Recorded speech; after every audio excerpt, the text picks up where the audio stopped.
दीपक की जेब में 100 रुपये थे और भूमि पहली बार उससे मिलने आ रही थी।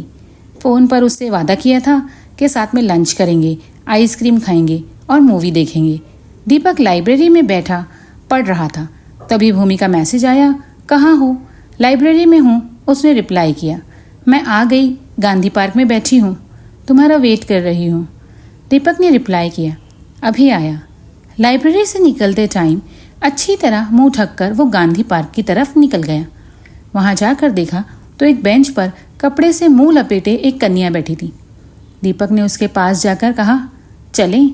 वो भड़क गई, बोली, कौन है तू हरामजादे? तेरे घर में माँ बहन नहीं है क्या? उसका भड़कना जायज़ भी था क्योंकि वो भूमि नहीं थी।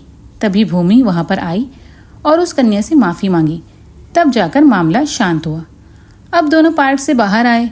भूमि दीपक की हालत पर हंस रही थी। भूमि ने कहा, बहुत ज़ोर से भूख लगी है, पहले लंच कर लेते हैं, फिर मूवी देख लेंगे।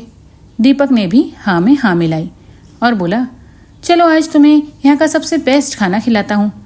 थोड़ी ही देर में दोनों होटल मोती पैलेस के सामने थे, क्योंकि उसके सामने अन्नपूर्णा रसोई थी। भूमि मोती पैलेस की तरफ जाने लगी तो दीपक बोला, अरे इधर नहीं, ये तो सबसे बेकार है, क्योंकि यहाँ मिनिमम 400 रुपये से खाना शुरू होता है और अपनी जेब में मात्र 100 रुपये ही है।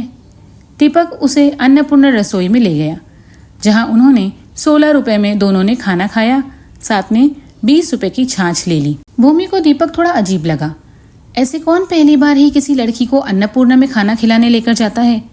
फिर बारी आई आइसक्रीम की तो बाहर निकलते ही कुल्फी की रेहड़ी देख ली गई। दीपक ने उसे आवाज़ लगाई, एक 5 रुपये वाली और एक 10 रुपये वाली कुल्फी ले ली। 5 वाली खुद खाने लगा और 10 वाली भूमि को खिला दी। अब बारी थी मूवी देखने की, तो मार्केट में पेन ड्राइव वगैरह में गाने भरने वाली सबसे फेमस दुकान पर गया और वहां जाकर भूमि से पूछा, बताओ कौन सी मूवी देखनी है? भूमि बोली, रांझना।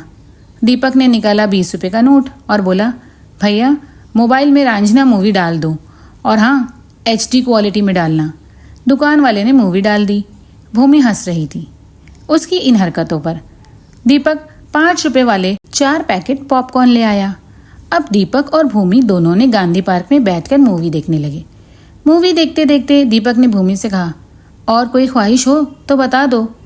भूमि बोलना तो बहुत कुछ चाहती थी लेकिन चुप रही। फिर दीपक ने कहा, देखो मैं मानता हूँ कि फ़िलहाल मैं बेरोज़गार हूँ, लेकिन मैं मेहनत कर रहा हूँ और मुझे विश्वास है कि मैं एक दिन सरकारी नौकरी ज़रूर लगूंगा। उस दिन ही मैं तुम्हारे घर वालों से तुम्हारा हाथ मांगने आऊँगा। क्या तब तुम मुझसे शादी करोगी? भूमि ने हंसते हुए कहा, अगर तुम सरकारी नौकरी नहीं भी लगे तब भी मैं तुमसे ही शादी करूँगी, क्योंकि मुझे तुम्हारा मैनेजमेंट बहुत पसंद आया। तुमने जब खाने की पेमेंट करने के लिए जेब से पर्स निकाला था, मैंने तभी देख लिया था कि तुम्हारे पास केवल 100 रुपये ही है। हालांकि कुछ पैसे मेरे पास थे, लेकिन मैं चुप इसलिए रही क्योंकि मैं ये देखना चाहती थी कि तुम इन 100 रुपयों में वो सब वादे कैसे पूरे करते हो जो तुमने मुझसे किए थे। अगर तुम केवल मुझे इम्प्रेस करने के लिए उधार लेते तो शायद मुझे बुरा लगता, लेकिन तुमने उतने में ही मुझे खुश रखने में कोई कसर नहीं छोड़ी।